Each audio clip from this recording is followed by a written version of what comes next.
बिस्मिल्लाहिर्रहमानिर्रहीम, अस्सलाम वालेकुम रहमतुल्लाहि व बरकातहू। आइए हम मुहसिन नकवी और हम डिस्कस कर रहे हैं फंक्शनल एनालिसिस से रिलेटेड टॉपिक नाम स्पेस के बारे में। लास्ट वीडियो में हमने इक्विवेलेंट नाम स्पेस को डिस्कस किया था और साथ साथ उसके 3 थ्योरम भी डिस्कस किए थे। आज की वीडियो में उन्हीं थ्योरम को कंटिन्यू करते हुए हम नेक्स्ट थ्योरम नंबर 4 को डिस्कस करेंगे। थ्योरम नंबर 4 हमारे पास यूं है कि on a finite dimensional vector space, वो आपसे कहता है कि अगर आपके पास एक फाइनाइट डायमेंशनल वेक्टर स्पेस हो तब क्या होगा, एनी नाम दिस नाम is equivalent to any other नाम दिस। वो कहता है कि एक अगर आप फाइनाइट डायमेंशनल वेक्टर स्पेस पे नॉर्म बनाते हैं तो फिर उसके अंदर जो आप नाम डिफाइन करेंगे वो किसी दूसरी नॉर्म के इक्विवेलेंट मस्ट है होगी। ठीक है, तो बेसिकली हम नॉर्म एक वेक्टर स्पेस पे भी ही डिफाइन करते हैं। सो इस वजह से हमें उसने कहा कि अगर आप फाइनाइट पे नॉर्म डिफाइन करोगे तो वो किसी दूसरी नॉर्म के इक्विवेलेंट बन जाएगी। तो ये बात हमने प्रूव करना है कि ये नॉर्म इस नॉर्म के इक्विवेलेंट है। तो प्रूव करने के लिए सबसे पहले तो जो गिवन डाटा होता है हम उसको फॉलो करके गिवन डाटा लिखते हैं, उसके बाद हम प्रूफ की तरफ चलते हैं। तो हमें गिवन क्या था, सबसे पहले उसने कहा फाइनाइट डायमेंशनल वेक्टर स्पेस है, तो मैंने यही लिखा let capital X be a finite dimensional vector space with dimension of X equal to n. अब सबसे पहली बात यह है कि डायमेंशन से क्या मुराद है। डायमेंशन की तारीफ होती है number of elements in a basis. Basis में एलिमेंट्स की तादाद को डायमेंशन बोलते हैं। अब यहाँ पे दूसरा पॉइंट फिर पैदा होगा कि व्हाट मींस बेसिस। बेसिस से क्या मुराद होता है, बेसिस से मुराद होता है कि set of linearly independent vectors that spans a vector space. Basis एक ऐसा सेट होता है जिसमें पहली बात इंडिपेंडेंट वेक्टर होते हैं, दूसरी बात ऐसे वेक्टर्स होते हैं जो वेक्टर स्पेस को स्पैन करते हैं। लिहाजा हमारे पास ये जो कैपिटल एक्स है इसकी डायमेंशन एन है। इसका मतलब यह है कि इसके बेसिस में एलिमेंट्स की तादाद एन होगी, यानी इसके बेसिस में ऐसे वेक्टर्स होंगे जो इंडिपेंडेंट भी होंगे, साथ साथ इस कैपिटल एक्स को स्पैन करेंगे। कैपिटल एक्स को स्पैन करने से मुराद ये है कैपिटल एक्स का कोई भी एलिमेंट अगर आप लेते हैं, कैपिटल एक्स के जितने भी एलिमेंट्स हैं आप उनको इन वेक्टर्स के लीनियर कॉम्बिनेशन की फॉर्म में लिख सकते हैं। सो हमारे पास कैपिटल एक्स फाइनाइट डायमेंशनल है, इसकी डायमेंशन n है, यानी इसके बेसिस में इंडिपेंडेंट वेक्टर्स की तादाद n है जो कि इस कैपिटल एक्स को स्पैन करते हैं, यानी कैपिटल एक्स का हर एलिमेंट इन वेक्टर के लीनियर कॉम्बिनेशन की फॉर्म में लिखा जा सकता है। सो मैंने यहाँ पे कैपिटल एक्स का एक एलिमेंट लिया जिसका नाम स्मॉल एक्स रखा। सो स्मॉल एक्स को आप इन वेक्टर के लीनियर कॉम्बिनेशन की फॉर्म में ले सकते हैं। लीनियर कॉम्बिनेशन कैसे बनाते हैं, एक स्केलर ले, स्केलर कहां से लेना है, उस फील्ड से जिस पे आपने वेक्टर स्पेस डिफाइन की थी। एक स्केलर ले, एक वेक्टर ले, मल्टीप्लाई करें, फिर दूसरा स्केलर दूसरा वेक्टर मल्टीप्लाई करके ऐड करें, जो आपके पास आंसर आएगा it is known as linear combination of the vectors e1 e2 en। ये इन वेक्टर्स का लीनियर कॉम्बिनेशन है। हमारे पास कैपिटल एक्स फाइनाइट डायमेंशनल है, उसकी डायमेंशन n है, यानी इसके बेसिस में n एलिमेंट्स हैं। बेसिस का बेसिस क्या है, ये जो n एलिमेंट्स हैं ये इस कैपिटल एक्स को स्पैन करते हैं, यानी कैपिटल एक्स का हर एलिमेंट इनके लीनियर कॉम्बिनेशन की फॉर्म में लिखा जा सकता है। Now we have to prove, हमें प्रूव क्या करना है, we have to prove, basically हमें जो बात साबित करनी है वो ये है कि norm this norm is equivalent to norm naught. ये जो नॉर्म है इस नॉट के इक्विवेलेंट है, ये बात हमें प्रूव करनी है। प्रूव करते हैं इसको। अब हमें नॉर्म चूंकि डिफाइन करनी है, सो ये जो वेक्टर है इस पे नॉर्म डिफाइन करें तो क्या आएगा, norm of X, norm of x equal to, इधर भी नॉर्म डिफाइन कर देंगे, norm of a1 e1 a2 e2 plus of an en, ये नॉर्म आ जाएगा। अब नेक्स्ट पॉइंट पे देखिएगा, बाय प्रीवियस लेमा, हमने प्रीवियस वीडियोस में एक कंप्लीटनेस थ्योरम से पहले एक लेमा प्रूफ किया था। वो लेमा ये कहता है कि ये जो लीनियर कॉम्बिनेशन है आपके पास A1 E1 A2 E2 plus so on AN EN, ये जो लीनियर कॉम्बिनेशन है ये क्या होगा, greater than or equal to C into sum of the mod of coefficients.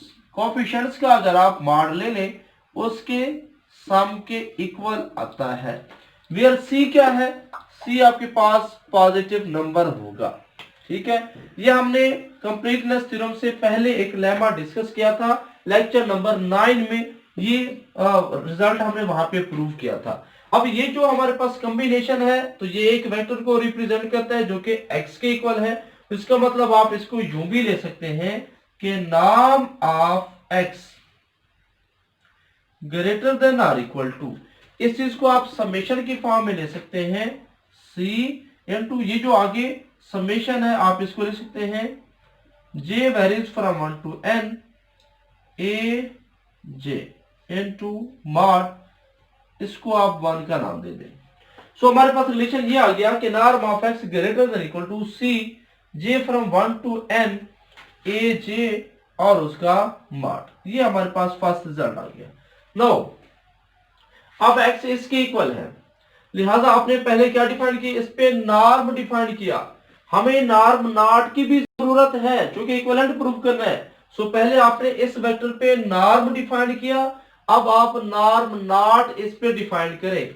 So norm not define करें तो यह आएगा x norm of naught norm is equal to, और कोई फर्क नहीं पड़ेगा, इधर भी नॉर्म नॉट लग जाएगा, E1 A2 E2 plus of so on AN EN, यहां पे आप नॉट लगा दें।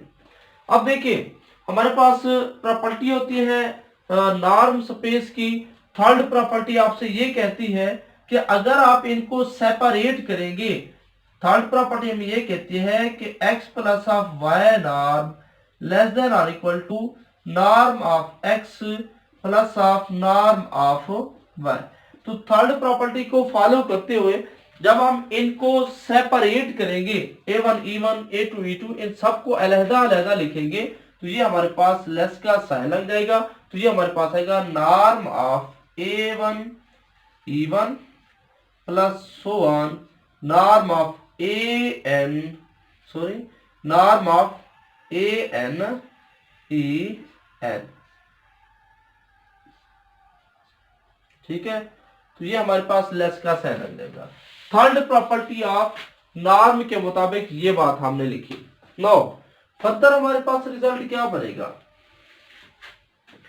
दिस सिंपल है नॉर्म ऑफ x नॉट। ठीक है, अब नॉर्म ऑफ x नॉट इसके इक्वल है और ये इससे लेस है, तो इसका मतलब नॉर्म ऑफ x नॉट भी इससे लेस होगा। So norm of x not is less than और इक्वल टू क्या आएगा, A1 मॉड साथ साथ आ जाएगा norm of E1 plus of so on AN mod norm of EN। Okay, अब देखिए मैंने यहां पे दो प्रोसेस किए। पहला प्रोसेस ये क्या कि ये नंबर उससे लेस है तो x नॉट इसके इक्वल है तो x नॉट भी n से लेस बन जाएगा। दूसरा काम मैंने नॉर्म की सेकंड प्रॉपर्टी नॉर्म स्पेस की डिफाइन की। सेकंड प्रॉपर्टी ये कहती है ax नॉर्म इक्वल होता है a mod norm of x। यानी आप स्केलर को बाहर निकाल दें और वेक्टर्स को बाहर निकाल दें। तो मैंने बिल्कुल ये काम किया, यहाँ पे ये जो स्केलर थे A1 अलहदा कर लिया, वेक्टर E1 अलहदा कर लिया। No it can be further written as, अब ये जो आपके पास जुमला है इसको आप यूं भी ले सकते हैं, is equal to norm of x not less than और इक्वल टू क्या आ जाएगा, समेशन की फॉर्म में लिखना चाहें, summation j varies from 1 to n a j mod आ जाएगा और वेक्टर के साथ नॉर्म आ जाएगा। ओके, तो क्या लिख सकते हैं आप, norm of x not less than और equal to summation of j varies from 1 to n a j mod into k। ये k क्या है, where k is equal to maximum value of ej norm। देखें, ये E1 E2 E3 En ये vectors हैं और ये नॉर्म इसकी मैग्नीट्यूड को शो करता है। ठीक है, तो जब आप किसी वेक्टर की मैग्नीट्यूड निकालते हैं तो कोई ना कोई स्केलर नंबर आता है। तो इस वजह से for example i plus j अगर वेक्टर हो, इसकी मैग्नीट्यूड क्या आएगी, 1 square plus 1 square under root which is equal to 2 under root, इसकी मैग्नीट्यूड कोई ना कोई स्केलर नंबर आया। तो ये हमारे पास चूंकि वेक्टर्स थे तो इनकी मैग्नीट्यूड कोई ना कोई स्केलर नंबर आएगा। तो मैंने इसकी जो सबसे मैक्सिमम वैल्यू आती थी वही लिख दी कि लेट का लेते हैं कि इसकी सबसे जो मैक्सिमम मैग्नीट्यूड वैल्यूज आई वो हमारे पास के है। तो ये जुमला हमारा एक्स नॉट चूंकि इनसे लेस था तो मैक्सिमम वैल्यू पुट करने से फर्क नहीं पड़ेगा, तो ये उससे भी लेस ही रहेगा। ओके, तो क्या आएगा ये, अब इसका मतलब ये है कि एक्स नॉट हमारे पास लेस देन और equal to k into j from 1 to n a j बन गया। ठीक हो गया, तो यहाँ पे k क्या है, मैक्सिमम वैल्यू ऑफ दिस, यानी वेक्टर्स की मैंने मैग्नीट्यूड निकाली, जो सबसे बड़ी वैल्यू है उसका नाम मैंने k रख लिया, तो एक्स नॉट इससे लेस बन गया। अब जरा इस रिलेशन को देखें, ये रिलेशन हमें क्या कहता है, ये रिलेशन कहता है कि नॉर्म ऑफ एक्स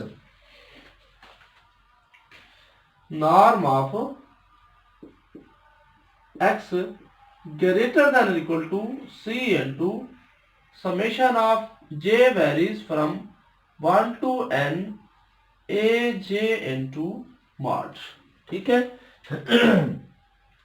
ये जो हमारे पास नॉर्म ऑफ x है, यानी x नॉर्म है, ये greater equal to c into j from 1 to n a j इससे ग्रेटर है, इस रकम से। और ये जो रकम है a j, ये जो हमारे पास रकम आ रही है j from 1 to n a j, वही रकम है, ये बेसिकली ग्रेटर है किससे, k मल्टीप्लाई हो रहा है, इधर आकर डिवाइड हो जाएगा, इट इज ग्रेटर देन और equal to c over k into norm of x naught. फिर देख ले मैंने कंपेयर कैसे रिजल्ट्स किए, वहां पे देखें हमारे पास रिजल्ट क्या है कि norm of x greater than equal आ रहा है c into j from 1 to n a j mod, इस रकम से ग्रेटर आ रही है। अब x नॉट इससे लेस है तो इसका मतलब ये रकम है उससे ग्रेटर है, क्योंकि x नॉट इससे अगर स्मॉल है, छोटा है, तो ये उससे बड़ी होगी। सो नॉर्म ऑफ x इस रकम से बड़ी है, इस रकम से, और ये रकम फर्दर केस से x नॉट से बड़ी है, k उधर जाकर डिवाइड कर दिया तो ये रकम x नॉट बटा k से बड़ी, साथ ये c यहाँ पे भी है तो साथ c आ गया। तो इन अब इसको कंपेयर करें, क्योंकि हमने इक्विवेलेंट प्रूव करना था, किसको हमने इक्विवेलेंट प्रूव करना है, हमने इक्विवेलेंट बनाना है नॉट और नॉर्म को, इस वजह से इसको मैं स्किप करके, देखिए ये रकम इससे बड़ी है, ये इससे बड़ी है, इसका मतलब ये है क्या रिजल्ट है, ये रकम इससे बड़ा है। अब यू समझ लें 2 is greater then 1 is greater then 0, इसका मतलब 2 इज आल्सो ग्रेटर देन 0। क्या 2 1 से बड़ा है, 1 0 से बड़ा है, तो 2 भी 0 से बड़ा होगा, तो ये नॉर्म इससे बड़ा है, ये रकम इससे बड़ी है, तो इसका मतलब ये नॉर्म भी उससे बड़ी होगी। सो हम कह सकते हैं कि norm of x is greater than और equal to norm of x not, साथ लग जाएगा a, इसको आप a का नाम दे दें, where a means c by k। ये जो हमारे पास C और K आ रहा है, C भी एक कांस्टेंट है पॉजिटिव, K भी एक कांस्टेंट है पॉजिटिव। सो मैंने इनको डिवाइड किया तो हमारे पास कोई ना कोई कांस्टेंट नंबर ही आएगा, उसका नाम मैंने A रख दिया। ओके, अब यहां से कन्वर्सली अब स्टार्ट करेंगे।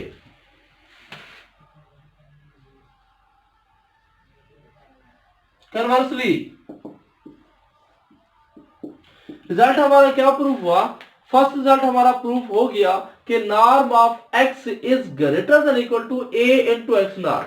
हमें ये प्रूफ करना था कि ये नॉर्म इस नॉर्म के इक्विवेलेंट है।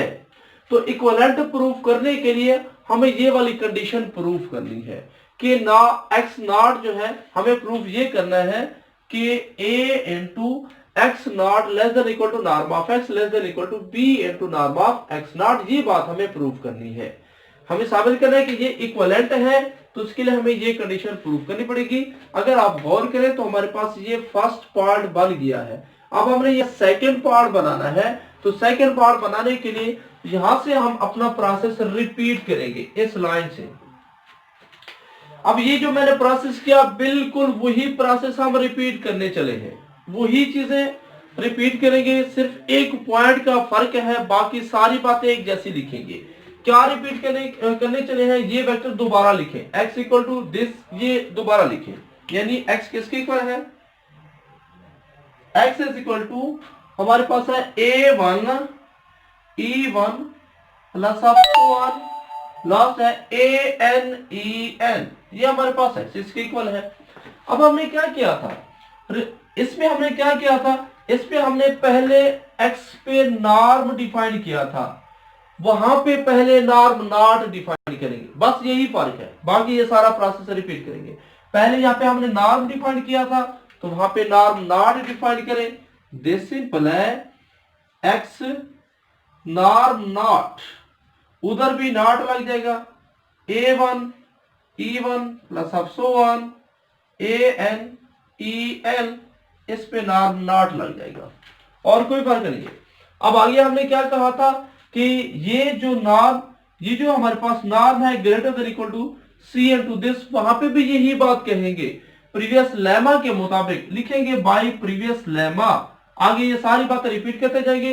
पहले यहाँ पे नॉर्म डिफाइन किया था, बाद में नॉट डिफाइन किया था, उधर पहले नॉट डिफाइन करेंगे, बाद में नॉर्म डिफाइन करेंगे।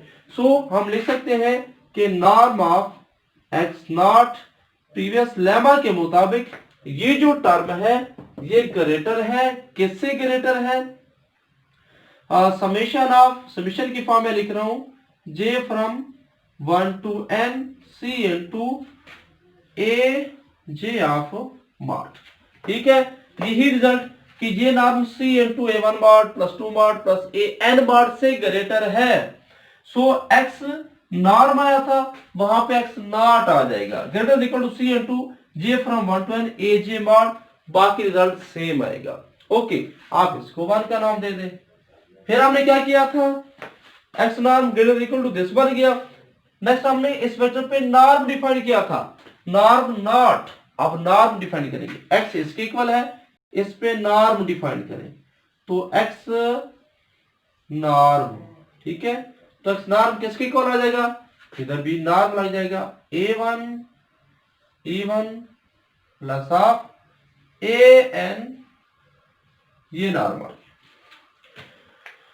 अब जब आप इसको सेपरेट करोगे तो लेस का साइन लग जाएगा, यानी less than or equal to, ये चीज less than or equal to आ जाएगी, less than or equal to. जब आप सेपरेट करेंगे a1 मॉड अलहदा कर लें, e1 नॉर्म अलहदा कर लें। ठीक है, तो मैं दो प्रोसेस एक साथ कर रहा हूं। बेसिकली तो ये यूं आएगा, less than or equal to a1 e1, ये नॉर्म लगे हैं, प्लस ऑफ सो ऑन, फिर a1 मॉड अलहदा करें, e1 अलहदा करें। मैं एक साथ प्रोसेस करूं, आप सेपरेट कर सकते हैं, मैंने यहां पे सेपरेट किया था। Okay, less than equal to a1 mod अलहदा हो जाएगा, e1 अलहदा हो जाएगा, plus of so on a-n mod अलग कर लिया मैंने, a-n मॉड, और e-n नॉर्म मैंने अलग कर लिया। थर्ड प्रॉपर्टी ऑफ नॉर्म के मुताबिक जब हम सेपरेट करेंगे तो हमारे पास x plus y norm less than equal to x norm plus y norm. So जब सेपरेट करेंगे तो यहाँ पे लेस का साइन लगेगा। इसका क्या मतलब हुआ? This simple norm of x less than और इक्वल टू क्या लिखेंगे? Summation of j varies from 1 to l a j mod, और आगे हमारे पास क्या आ जाएगा? ई जे इनटू नॉर्म आ जाएगा। तो नॉर्म ऑफ x हमारे पास इससे लेस बन जाएगा। ठीक है, तो मैंने इसको समेशन फॉर्म में लिखा और कुछ नहीं किया। तो अब इस पॉइंट को जरा गौर से देखें। Norm of x less than equal to j from 1 to n a j mod into e j norm. This simple है norm of x less than और equal to summation of j varies from 1 to n a j mod into k। अब ये k किसके equal है? Where k is equal to maximum value of e j into norm. ये जो हमारे पास ई जे vector था, बेसिकली ये वेक्टर है, तो वेक्टर की जो मैग्नीट्यूड की सबसे बड़ी वैल्यू आई उसका नाम हमने k रख लिया। ओके, तो ये हमारे पास किसके इक्वल आ गया? k के इक्वल आ गया। देखिए, कोई भी वेक्टर होता है, जब आप उसकी मैग्नीट्यूड निकालते हैं तो कोई ना कोई स्केलर नंबर आता है, लेट कर लिया कि वो k आता है। सो इसकी वैल्यू हमने k पुट कर ली। अब यहां से रिजल्ट क्या मिला आपको? यहां से रिजल्ट ये मिला कि x नॉर्म इससे लेस है। दूसरे अल्फाज में आप यूं कह सकते हैं कि अगर x नॉर्म इससे लेस है तो ये नंबर जो होगा k into summation of j varies from 1 to n a j mod, ये नंबर ग्रेटर होगा किससे? नॉर्म ऑफ x से। देखिए, अगर नॉर्म ऑफ x इससे लेस है तो क्लियर सी बात है कि ये उससे ग्रेटर होगा। अब इस 1 और इस 2 को जरा कंपेयर करें बाय 1 टू 1 एंड 2, इसको जरा कंपेयर करें। 1 क्या कहता है? 1 कहता है कि x नॉट ग्रेटर देन और equal to x not, norm of x not is greater than और equal to c into j from 1 to n a j, c into 1 to.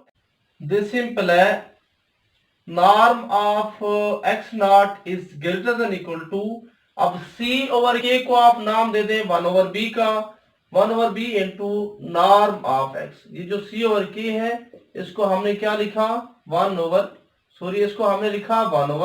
b।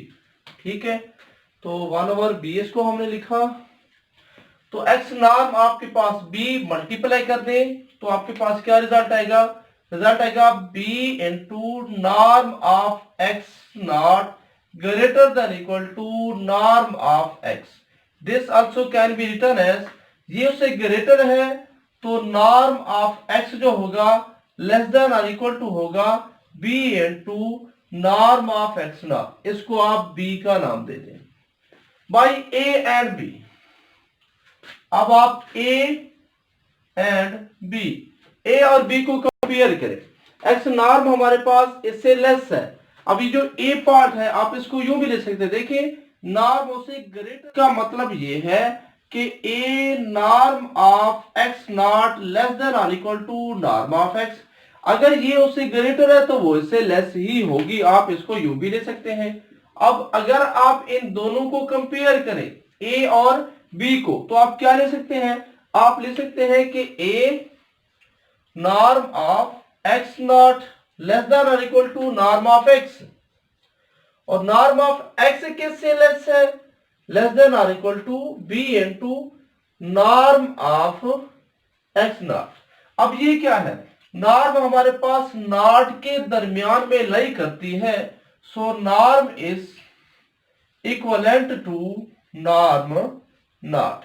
पास साबित हुआ कि नॉर्म हमारे पास इस नॉट के equivalent है। तो यहाँ पे ये रिजल्ट हमारा क्लियर हुआ कि कोई भी हमारी फाइनाइट डायमेंशनल वेक्टर स्पेस होगी तो मस्ट है उसके अंदर एक नॉर्म किसी दूसरी नाम के इक्विवेलेंट होगी।